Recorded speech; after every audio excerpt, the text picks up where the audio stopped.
I awoke with a flash of light and a voice trying to calm me. It was of an elderly man who was sitting across from the stretcher I lay upon.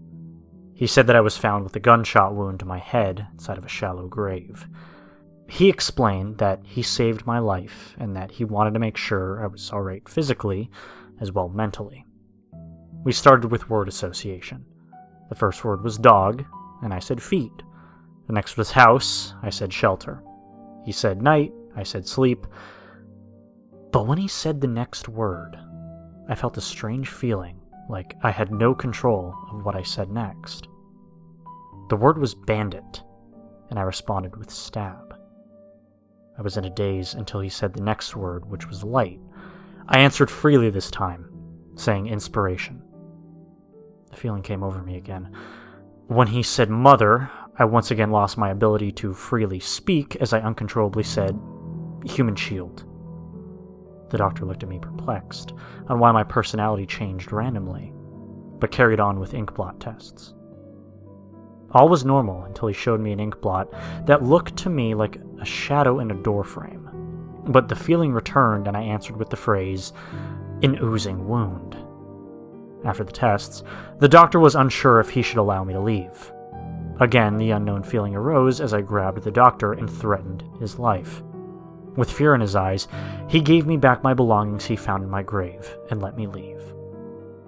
I began to wonder if these uncontrolled outbursts were effects from my surgery. I couldn't bring myself to go back to the doctor who I just threatened, so after I exited the house, I looked around the town to see where I should go next. The town's bar looked like a good place to start, so I walked towards it.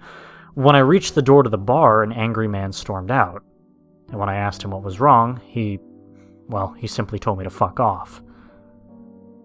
He walked off to a nearby house as I lost control again. I began to walk towards the house with the baseball bat the doctor gave me earlier in my hands. When I reached the house, the bat I held was swung, breaking one of the man's windows. What was he going to do? I thought, scared. The angry man opened the door and began to curse me out, but was stopped by my bat lashing out, hitting him once in the head with a crack.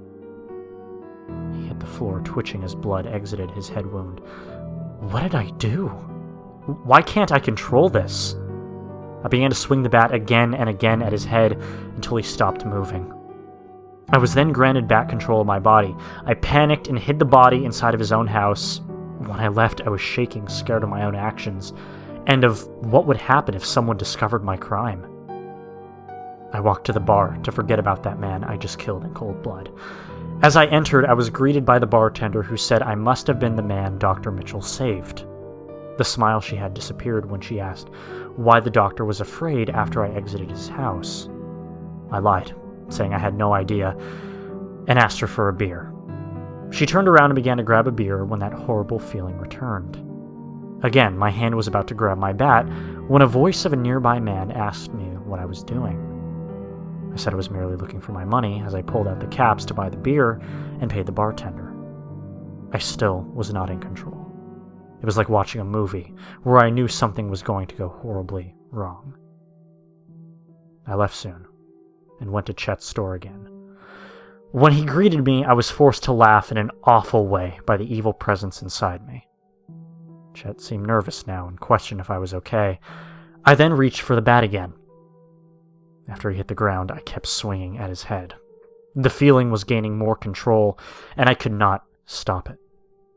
After 12 swings, Chet's head was smashed beyond recognition. Then I began to loot for weapons uncontrollably, which included one pistol, a hand grenade, and a large knife. God knows what I would be forced to witness these items do. First, I was brought to the doctor's house where I managed to pick the lock and enter silently. As I entered the bedroom, the doctor laid asleep, motionless. The only remaining hope I had was he would not feel the pain of what was going to come next. The feeling crushed that hope when he made me wake the doctor. With the remaining bit of control I had left, I softly said, "I'm sorry," as the knife slashed his throat. His eyes looked at me with the overtone of betrayal. The man saved my life, and I ended his. I was brought back to the bar, which was now full with the townspeople. My hand was then forced to grab the hand grenade and pull the pin. I then watched as if it was chucked in the middle of the room as I exited quickly. I could hear screams, and then they were followed by an immediate explosion. With all my might, I tried to grab the pistol to shoot myself to end this demonic presence's spree, but nothing happened.